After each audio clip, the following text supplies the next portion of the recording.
अच्छा जी, ये पार्ट 2 है। पार्ट 1 में हमने यहाँ तक सॉल्व कर ली हैं चीज़ें, ठीक है ना। और अब पार्ट 2 पर बढ़ते हैं। पार्ट 2 में जहाँ तक हमने सॉल्व किया था पार्ट 1 में, वो पहले आपने ज़ाहिर है देखना है, कंप्लीट करना है, और उसके बाद पार्ट 2 पर बढ़ना है। ये पार्ट 2 है वीडियो का, जिसमें हम यहाँ से ही सवाल को कंटिन्यू कर रहे हैं। तो हमने अपनी सारी वेरिएबल कॉस्ट जो मैन्युफैक्चरिंग की थी वो लिख ली।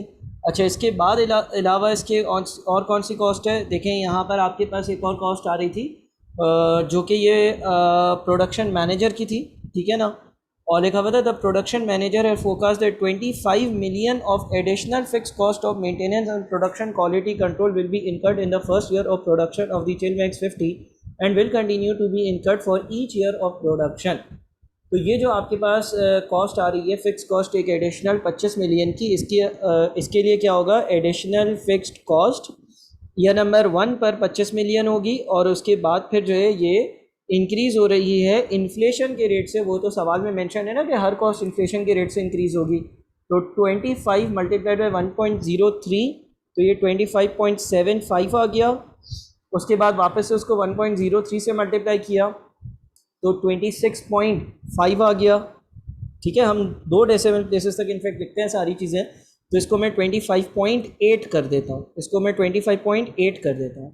उसके बाद फिर वापस से 26.5 जो है वो 1.03 से बढ़ेगा, 1.03 से मल्टीप्लाई किया 27.3 कर देते हैं, ठीक है ना। अगला जो है वो 27.3। उसके बाद फिर वापस से 1.03 से मल्टीप्लाई किया तो 28.1 कर देते हैं, ठीक है ना। तो ये हमारे पास जो एडिशनल फिक्स कॉस्ट है ना, उसकी वैल्यूज आ गई। सही है भाई। अच्छा जी, इसके बाद आपके पास और कोई खर्चा है, चलते हैं ऊपर वापस से देखते हैं कि और क्या खर्चा हो सकता है। एक खर्चा यहाँ पर भी लिखा हुआ था, an additional production manager would need to be recruited to manage the manufacture of the new product. The new Chilmax 50 production manager will be paid a salary of 2.5 million per annum in the first year of production, increasing by annual inflation each year thereafter. तो जनाब ये additional production manager, मैं बड़ा short लिखता हूँ, आपने ऐसे नहीं लिखना। पहली बार ये 2.5 है, फिर इसको 1.03 से मल्टीप्लाई करेंगे तो 2.5 मल्टीप्लाई बाई 1.03, तो ये 2.6 बन जाएगा। उसके बाद फिर उसको 1.03 से मल्टीप्लाई करेंगे तो 2.7 बन जाएगा तकरीबन। उसके बाद फिर मज़ीद मल्टीप्लाई करेंगे तो 2.7 वापस से, उसके बाद फिर मज़ीद मल्टीप्लाई करेंगे तो 2.8, ठीक है जी। ये आपके पास जो है प्रोडक्शन मैनेजर का एडिशनल खर्चा आ गया। अच्छा, इसके अलावा भी सर कुछ है? हाँ, इसके अलावा भी एक बात है और वो बड़ी मज़े की है। देखें जी, अब अगर हम यहाँ पर आते हैं ना ऊपर, ज़रा गौर से सुनिएगा। अच्छा, ये थोड़ा सा डिसीजन मेकिंग और कॉस्ट अकाउंटिंग से रिलेवेंट भी है ये चीज़। और चीज़ ये है कि भाई आपके पास जो स्किल्ड लेबर था ना, जो स्किल्ड लेबर था आपके पास, उसके 160,000 रुपीज़ लिखे हुए हैं, और वो 8 घंटे के लिए जो है ना, 8 घंटे के लिए काम करता था और 1 यूनिट बनाता था, ठीक है जी, ये लिखा हुआ है। अच्छा जी, उसके अलावा आपके पास जो है ना, यहाँ पे लिखा हुआ था, ये अगर आप पढ़े ना, coolers operation manager estimate the production facility 4 currently has spare capacity to manufacture an additional 1000 IND units per annum beyond current IND production level। यानी कि अभी इतनी स्पेयर कैपेसिटी थी कि IND के 1000 यूनिट्स बन जाएं। अब देखें 1000 यूनिट्स IND के कितनी देर में बनते थे। अच्छा, 160,000 की जो आपकी लेबर की ये जो कॉस्ट थी, इसमें लेबर 8 घंटे काम करता था। इसका मतलब आपकी जो स्पेयर कैपेसिटी है ना, आपकी जो स्पेयर कैपेसिटी है वो कितने घंटे है?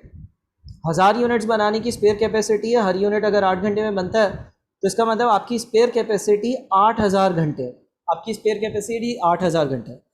अच्छा, जो चिलमैक्स आप बनाने जा रहे हो उसका 1 यूनिट 5 घंटे में बनता है, तो इस 8000 घंटे में चिलमैक्स के कितने यूनिट्स बन सकेंगे वो मालूम करने के लिए आप 8000 को डिवाइड कर दो 5 से। 8000 डिवाइडेड बाई 5, 8000 डिवाइडेड बाई 5 करते हो ना तो 1600 आता है। इसका मतलब ये हो गया कि अगर जो स्पेयर कैपेसिटी अवेलेबल है उसमें मैंने प्रोडक्शन करी तो मैं चिलमैक्स के 1600 यूनिट्स बना सकता हूँ। IND के 1000 यूनिट्स बन जाते थे 8000 घंटों में, लेकिन चिलमैक्स के तो सिर्फ 1600 यूनिट्स बनेंगे। 1600 यूनिट्स बनेंगे, ज़्यादा बनेंगे, क्योंकि चिलमैक्स सिर्फ 5 घंटे में बन जाता है, वो 8 घंटे में बनता था। लेकिन उसके ऊपर अगर कोई प्रोडक्शन हुई तो फिर क्या होगा? फिर सवाल ने ये लिखा हुआ था कि अगर 1600 के बाद तुम प्रोडक्शन करोगे तो जो IND है उसकी प्रोडक्शन को कम करना पड़ेगा। ये हमने डिस्कस किया था ना, आईएनडी की प्रोडक्शन को कम करना पड़ेगा। बिल्कुल, आईएनडी की प्रोडक्शन को कम करना पड़ेगा। अब आईएनडी की जब प्रोडक्शन कम होगी तो मसला ये होगा कि आईएनडी से जो कंट्रीब्यूशन कमा रहे थे वो नहीं कमा पाओगे। ठीक है, बिल्कुल सर, ये भी बात समझ में आ गई। तो सर इसकी वर्किंग किस तरह से करें? देखें, एक छोटी सी वर्किंग करते हैं। यहाँ पर हमारे पास जो ईयर्स है ना, ईयर नंबर 1 है, ईयर नंबर 2 है, इसी तरह से ईयर नंबर 3 है, ईयर नंबर 4 है और ईयर नंबर 5 है। ठीक है जी। अच्छा, हमें चिलमैक्स की कितने यूनिट्स की प्रोडक्शन करनी है? सर पहले साल 2200 यूनिट्स की करनी है। फिर हमने हिसाब किताब लगाया हुआ है 25-30, फिर वो 10% से बढ़ेगा तो 25-30 मल्टीप्लाइड बाई 1.1 यानी कि अगले साल 2783 यूनिट्स की प्रोडक्शन करनी है। फिर वो 5% से बढ़ेगा यानी कि मल्टीप्लाई बाई 1.05 यानी कि 2922 यूनिट्स की प्रोडक्शन करनी है। फिर वो 5% से बढ़ेगा यानी कि इसको मल्टीप्लाई बाई 1.05 तो 3068 यूनिट्स की प्रोडक्शन करनी है। ठीक है सर, ये प्रोडक्शन करनी है। अच्छा जी, उसके बाद फिर क्या करेंगे? उसके बाद हम ये देख लेते हैं कि हमें जो आईएनडी है ना, आईएनडी उसके हमने प्रोडक्शन के यूनिट जो है ना वो कम करेंगे। ठीक है ना। तो हम ये देखते हैं कि भाई हमारे पास देखें, हम आईएनडी के कितने यूनिट्स, हम आईएनडी की जो स्पेयर कैपेसिटी है, पहले तो स्पेयर कैपेसिटी यूज़ करते हैं ना। आईएनडी की स्पेयर कैपेसिटी में 1600 यूनिट्स बन सकता है। ठीक है ना। तो फर्दर मुझे जो आईएनडी को रिप्लेस करना पड़ेगा, आईएनडी को रिप्लेस करना पड़ेगा, वो कितने यूनिट्स के लिए करना पड़ेगा? देखिए सर, ईयर नंबर 1 में आपने 2200 यूनिट्स बनाने थे। 2200 में से 1600 यूनिट्स बनाने की स्पेयर कैपेसिटी है। 600 यूनिट्स चिलमैक्स के 1600 के ऊपर आ रहे हैं, और ये आप तभी बना सकते हो जब आप आईएनडी की जो प्रोडक्शन है उसको कम करते हो। इसी तरह से ईयर नंबर 2 में 2530 यूनिट्स बनाने हैं। 1600 यूनिट्स बनाने की स्पेयर कैपेसिटी है, ऊपर के 930 यूनिट्स बनाने पड़ेंगे। 2783 की प्रोडक्शन यानी है ईयर 3 में 1600 यूनिट्स की स्पेयर कैपेसिटी है, मजीद 1183 यूनिट्स बनाने। 2922 यूनिट्स ईयर नंबर 4 में बनाना है, उसमें से 1600 यूनिट्स जो है वो स्पेयर कैपेसिटी में मौजूद है, 1322 यूनिट्स बनाने। 3068 यूनिट्स मुझे ईयर नंबर 5 में बनाना है, उसमें से 1600 यूनिट्स बनाने की स्पेयर कैपेसिटी है, 1468 मजीद यूनिट्स बनाने हैं। अब अगर पहले साल में, अब आप यूँ सोचिएगा, देखिए ये यूनिट्स कैसे बनेंगे? इसकी स्पेयर कैपेसिटी नहीं है, हमें आईएनडी की जो प्रोडक्शन है उसको रिप्लेस करना पड़ेगा।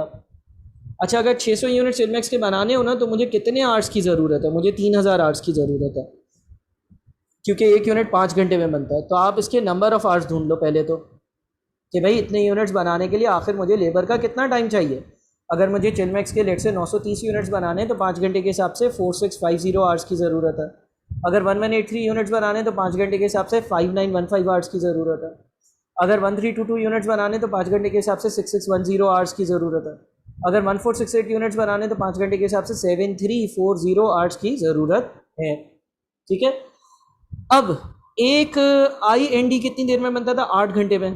तो 3000 घंटे में कितने आईएनडी बन जाते थे? 3000 डिवाइडेड बाय 8 यानी कि 375 आईएनडी बन जाते थे। तो अब मैं 375 आईएनडी, सुनिएगा ज़रा गौर से, 375 आईएनडी कम बनाऊंगा, जो अभी बना रहा था उससे कम बनाऊंगा।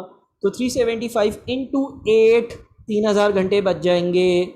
जो 3000 घंटे बचेंगे, हर 5 घंटे में एक चिलमैक्स बनता है, तो वो 3000 घंटों में 5 घंटों के हिसाब से 600 चिलमैक्स बन जाएंगे, और 1600 स्पेयर कैपेसिटी में बन रहे थे तो 2200 पूरा हो जाएगा। इसी तरह से नेक्स्ट टाइम क्या होगा, इसको ज़रा 8 से डिवाइड करते हैं। 4650 डिवाइडेड बाई 8 तकरीबन 581 समथिंग आता है। तो देखिए 581.25 आ रहा है। होगा क्या कि इतनी आपको जो है ना डिक्रीज़ करनी पड़ेगी आईएनडी की प्रोडक्शन। आप इतनी प्रोडक्शन डिक्रीज़ करोगे, हर यूनिट पर 8 घंटे बचेंगे। फिर 5 से डिवाइड कर जो यूनिट्स आपने चिलमैक्स के बनाने वो बन सकेंगे। तो divided by 8 divided by 8 divided by 8, इससे आपको पता चल जाएगा कि आपने आईएनडी की कितनी प्रोडक्शन कम करनी है। अगर इस वर्किंग में कोई कन्फ्यूजन हो तो आप ग्रुप पर मैसेज कर दीजिएगा। ये 739 तकरीबन आएगा। फिर 6610 डिवाइडेड बाई 8 तो 826 आएगा तकरीबन। उसके बाद फिर 7340 डिवाइडेड बाई 8 तो 918 आएगा तकरीबन। तकरीबन ये वैल्यूज़ आएंगी। इतनी प्रोडक्शंस मुझे कम करनी पड़ेंगी। अब जब मैं ऐसा करूँगा ना तो कुछ लॉस्ट कंट्रीब्यूशन होगी, यानी कि जो कमा सकता था वो नहीं कमा पाऊँगा। ये मेरी रेलेवेंट वैल्यू आती है, और ये डिसीजन मेकिंग का एक कॉन्सेप्ट है कि अगर आप कोई और प्रोडक्ट शुरू कर रहे हो तो जो प्रोडक्ट आप बंद कर उस प्रोडक्शन को शुरू कर रहे हो, उस पर जो कमा सकते थे और नहीं कमा पाओगे, वो आपके रेलेवेंट कैश इनफ्लोज या आउटफ्लोज है। अच्छा सर, क्या काम आप आता था, ये कैसे पता चलेगा? देखिए मैंने यहाँ पर कैलकुलेट किया था, 245 कंट्रीब्यूशन कैलकुलेट करी थी। The current selling price and cost required to manufacture 1 IND R S follows. तो ये 245 करंट टर्म्स में है, और सवाल में लिखा हुआ है कि हर कॉस्ट और हर रेवेन्यू जो है, सेलिंग प्राइस जो है वो 3% से इंक्रीज़ होगी। तो इसका मतलब ये हो गया कि पहले साल की जो लॉस्ट कंट्रीब्यूशन होगी वो 375 इंटू 245 इंटू 1.03, यानी कि 94631 होगी, 94631। अच्छा ये भी थाउजेंड्स में है ना। देखिए मैं यहाँ पर वर्किंग करता हूँ, मैं यहाँ पर आपको समझाने के लिए वर्किंग करता हूँ पहले साल की। 245,000 की कंट्रीब्यूशन है per unit, based on year zero values, based on year zero values, क्योंकि करंट सेलिंग प्राइस की टर्म्स में और करंट कॉस्ट की टर्म्स है। तो मल्टीप्लाइड बाय 1.03, और पहले साल कितनी चीज़ें नहीं बेच पाओगे? 375। तो 245,000 मल्टीप्लाइड बाय 1.03 मल्टीप्लाइड बाय 375, ये बनता है 94,631.250, और इसको मिलियंस में कन्वर्ट करने के लिए 1 मिलियन से डिवाइड किया, 1 मिलियन से डिवाइड किया तो ये 94.63 आता है, 94.6 मिलियन। अगली बार क्या होगा? अगली बार के लिए 245,000 मल्टीप्लाइड बाय 1.03 की पावर 2, मल्टीप्लाइड बाय 1.03 की पावर 2 मल्टीप्लाइड बाय 581, तो ये बनता है 151,013,810.5। मिलियंस में कन्वर्ट करने के लिए आप इसको डिवाइड कर दीजिएगा तो ये 151 मिलियन बनेगा। तीसरी वर्किंग मैं आपको दोबारा से कर बता देता हूँ। तीसरी वर्किंग कैसे होगी? तीसरी वर्किंग होगी 245,000 मल्टीप्लाइड बाय 1.03 की पावर 3, मल्टीप्लाइड बाय 1.03 की पावर 3 मल्टीप्लाइड बाय 739। तो 245,000 मल्टीप्लाइड बाय 1.03 की पावर 3 मल्टीप्लाइड बाय 739, और 1 मिलियन से डिवाइड किया ताकि वो मिलियंस में कन्वर्ट हो जाए, तो 197.8 आ रहा है, यह आ रहा है 197.8।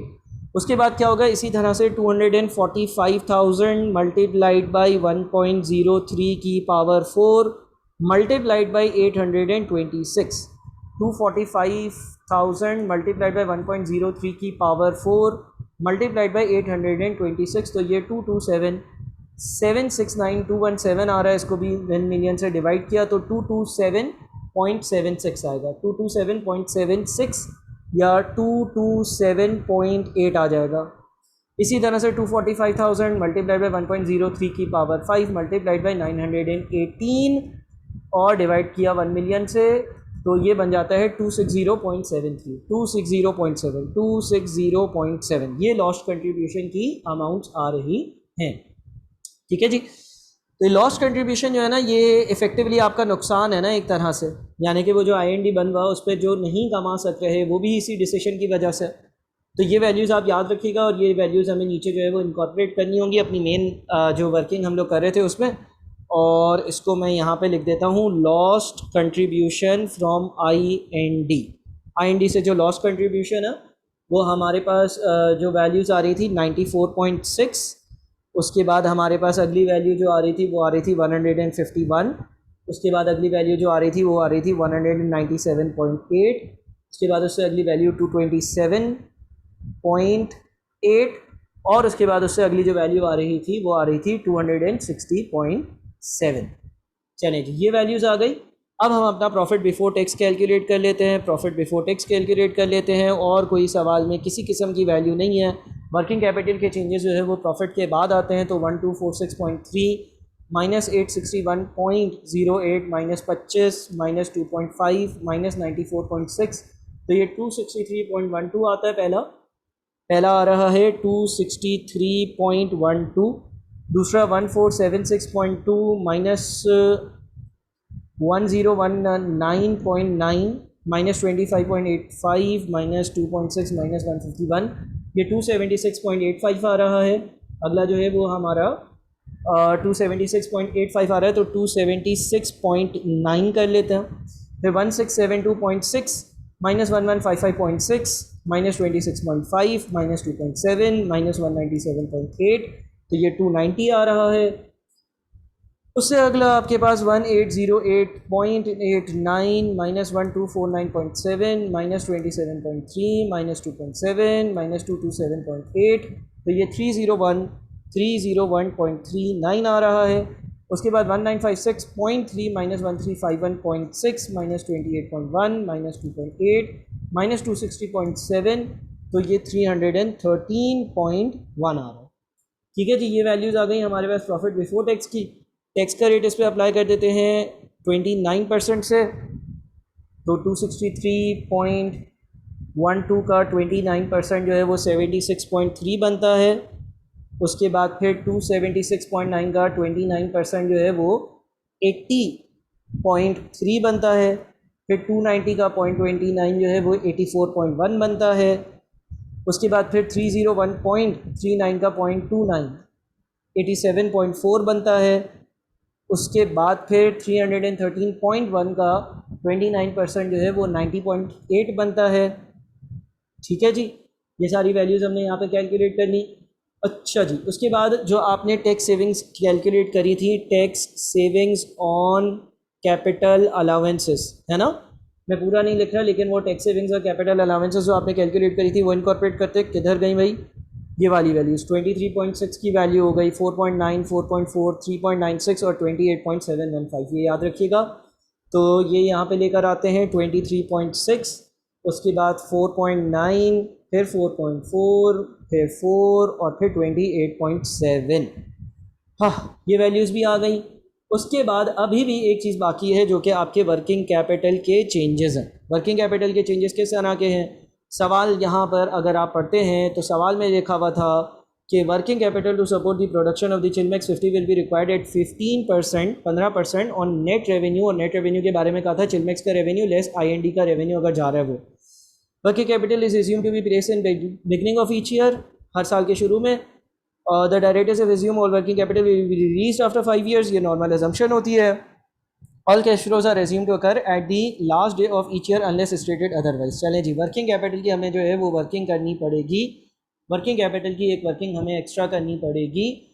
और वर्किंग कैपिटल की कुछ वर्किंग इस तरह से होगी कि जनाब अगर ईयर नंबर 1 की बात करते हैं ना, तो ईयर 1 का रेवेन्यू जो आ रहा है चिलमेक्स से वो 1246 आ रहा है। पहले तो हम लोग 1246.3 ऊपर से रेवेन्यूज कॉपी कर लेते हैं। ईयर नंबर 2 का 1476.2, ईयर नंबर 3 का 1672.6, ईयर नंबर 4 का 1808.89, ईयर नंबर 5 का 1956.3। ये तो आपके पास आ गई वैल्यूज़। ठीक है जी, ये क्या है, ये है रेवेन्यू फ्रॉम चिलमेक्स, ये एक बात हो गई। अच्छा, उसके बाद जब हमने चिलमेक्स की प्रोडक्शन स्टार्ट करी तो लॉस्ट रेवेन्यू फ्रॉम IND भी एक चीज़ है। लॉस्ट रेवेन्यू फ्रॉम IND कैसे आ सकता है, IND की जो सेलिंग प्राइसेस हैं वो तो आपको पता है ना, IND की सेलिंग प्राइस कितनी है, IND की सेलिंग प्राइस है 900। ठीक है ना, IND की जो सेलिंग प्राइस है ना वो 900 है, एक यूनिट जो है वो 900 का बिकता था। और होता क्या था कि भाई आपके पास जो है ना वो 3% की इन्फ्लेशन के हिसाब से इसको इन्फ्लेट करते जाना, और जो यूनिट्स कम बिक रहे थे 375, 581, 739, 826, 918, इस पर इसका रेवेन्यू जो लॉस्ट हो रहा था वो यहाँ पर कैलकुलेट कर ही देता हूँ। कैसे, 900 मल्टीप्लाइड बाई 1.03, सॉरी 900,000 है। ये पहली वर्किंग यहाँ पे लिख के करता हूँ आप लोगों को ताकि समझ आ जाए।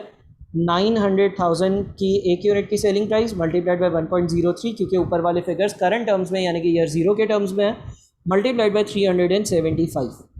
तो 900,000 मल्टीप्लाइड बाई 1.03 मल्टीप्लाइड बाई 375, यानी कि ये 347,625,000 बनता है।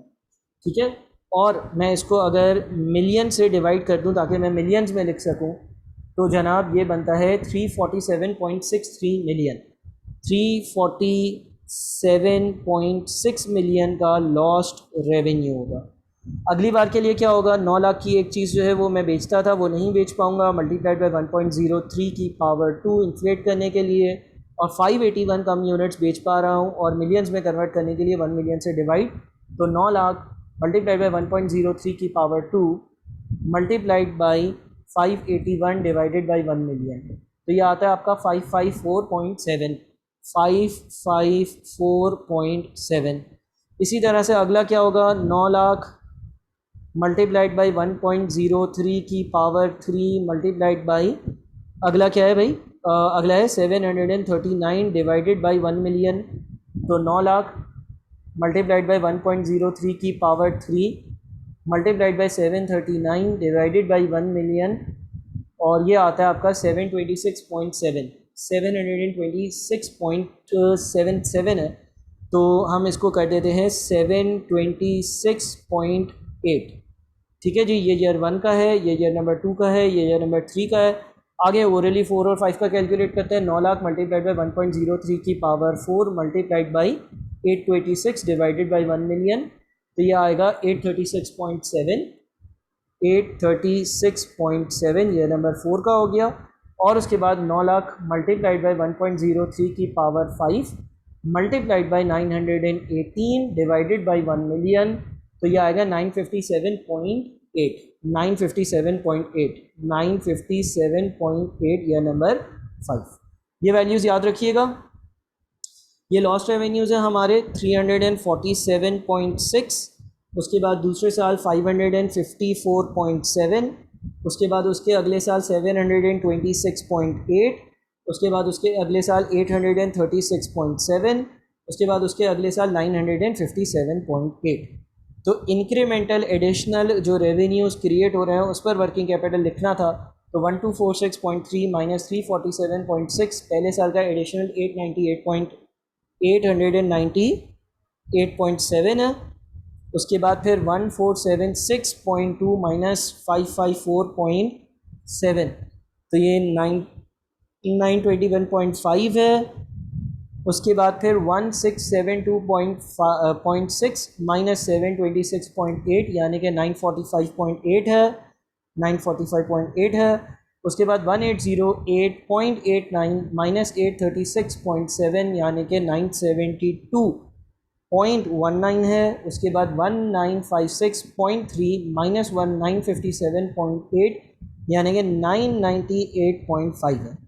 और फिर वर्किंग कैपिटल कैलकुलेट ऐसे होगा कि इसका हम 15% लेना था ना, 898.7 का 15% अगर लेते हैं तो 134.8 पहली बार आपको 134.8 का वर्किंग कैपिटल चाहिए होगा, ठीक है ना। उसके बाद क्या होगा, अच्छा फिर 921.5 का 15% अगर हम लेते हैं तो 138.225 बनता है, ठीक है। हम 138.225, उसके बाद 945.8 का 15% अगर ले लेते हैं तो 141.87 बनता है, 141.9 भी लिख सकते हैं। उसके बाद 972.19 का 15% ले लेते हैं तो 145.82 बनता है, 145.8 बन जाता है। उसके बाद 998.5 का 15% ले लेते हैं तो 149.75 यानी कि 8 बन जाता है। अब वर्किंग कैपिटल के लिए होता ये है कि ईयर 1 के स्टार्ट में चाहिए, तो ईयर 1 के स्टार्ट में ये वैल्यू चाहिए होगी, ठीक है जी। तो यहाँ पर हम लोग वर्किंग कैपिटल जो हमें चाहिए ना वो अगर हम मेंशन कर देते हैं ना तो अल्लाह भला करे यहाँ पर ईयर नंबर 0 पर हमें सबसे पहले 134.8 चाहिए होगा। इसके बाद ये ईयर नंबर 1 के स्टार्ट पर चाहिए, सॉरी ईयर नंबर 2 के स्टार्ट पर चाहिए, तो 138.225 में से 134.8 ऑलरेडी इन्वेस्टेड है, इन दोनों का डिफरेंस लेंगे सिर्फ और सिर्फ, और 3.425 या 3.4 की एडिशनल इन्वेस्टमेंट होगी। फिर यहाँ पर आते हैं तो 141.9 चाहिए था टोटल, जिसमें से 138.225 ऑलरेडी इन्वेस्टेड है, तो 3.675 या 3.7 की एडिशनल इन्वेस्टमेंट है, सिर्फ डिफरेंसेस लिखना है। इसके बाद यहाँ पर आते हैं 145.8 टोटल चाहिए था, जिसमें से 145.8 टोटल चाहिए था, उसमें से 141.9 ऑलरेडी इन्वेस्टेड है, तो 3.9 एडिशनल चाहिए, 3.9 एडिशनल चाहिए, सिर्फ एडिशनल लिख देंगे। इसके बाद 149.8 टोटल चाहिए था, जिसमें से 145.8 ऑलरेडी इन्वेस्टेड है, तो 4 एडिशनल चाहिए। इसके बाद एंड में सारा वर्किंग कैपिटल रिलीज़ हो जाता है, यानी कि एंड में जब प्रोजेक्ट ख़त्म होता है तो 149.8 जो आपने इन्वेस्ट किए होंगे वो सारे रिलीज़ हो जाएंगे। ये 1 2 3 4 5 इन पाँचों को सम करोगे तो भी 149.8 ही बनेगा, यानी कि पाँचों का जो सम है ना वो इतना ही बनेगा। ये सारा रिलीज़ हो गया, ठीक है जी, ये सारा रिलीज़ हो गया। अच्छा जी, एक काम करते हैं, इस वर्किंग को ज़रा हमें नीचे लेकर जाना पड़ेगा। ये वर्किंग हमने यहाँ पर कर तो ली, लेकिन ऊपर फिर एनपीवी की वर्किंग आएगी नहीं, ठीक है जी। इसको मैं नीचे ले जाता हूँ शीट में, ये वर्किंग आप लोगों ने देख ली है। अब हम आ जाते हैं वापस से ऊपर हमारे मेन काम पर। तो जी और कोई हमारे पास कैश का इनफ्लो आउटफ्लो होगा? और कोई कैश का इनफ्लो आउटफ्लो होगा मेरे ख्याल में एक इन्वेस्टमेंट भी तो है, हमने जो है वो इन्वेस्टमेंट भी करी थी, एक नई मशीन ख़रीदी थी 250 मिलियन की या नंबर ज़ीरो पर, वो भी आएगी। और फिर उसकी डिस्पोजल वैल्यू जो थी वो थी 24 मिलियन, वो भी कैश का इनफ्लो है, वो भी आएगा। ठीक है, ये 5 कहाँ से आ रहा था, इसका कहीं का 5 होगा शायद, हाँ ये रहा। अच्छा जी, तो अच्छा, अब कुछ लोग शायद ये कहेंगे कि सर लॉस ऑन डिस्पोजल और टैक्स डिप्रिसिएशन वगैरह सारी चीज़ें आपने इग्नोर कर दी हैं, वो कहाँ गई, हमने तो दूसरा कोई तरीका सीखा था। बेटा वो जो तरीका होता है ना, उसमें फिर जो है ना, आप जो ये वाली पट्टी आ रही है ना, ये वाली पट्टी ये नहीं आती है, वो मैं सेपरेट वीडियो में आपको बता दूंगा। दोनों तरीक़ों से सेम आंसर आता है, या तो ये वाली पट्टी आती है, या तो loss on disposal, tax allowable, depreciation, वो सारी चीज़ें आती हैं, और फिर जो है वो आप उसको माइनस करते हो, फिर ऐड बैक करते हो, सेम बात हो जाती है। चलें जी, अब नेट कैश फ्लोज ये हमारे पास क्या बन जाएगा, आउटफ्लो का 384.8 बन जाएगा। ठीक है जी, फिर 263.12 माइनस 76.3 प्लस 23.6 माइनस 3.4, तो ये 207.02 बनता है, 207 लिख देते हैं।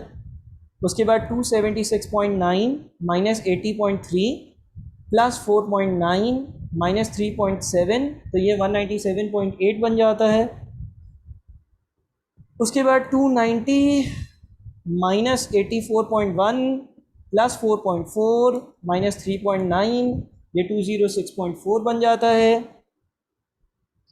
उसके बाद 301.39 माइनस 87.4 प्लस 4 माइनस 4, यानी कि ये आपके पास 213.99 ही रहता है, 213.9 लिख देते हैं।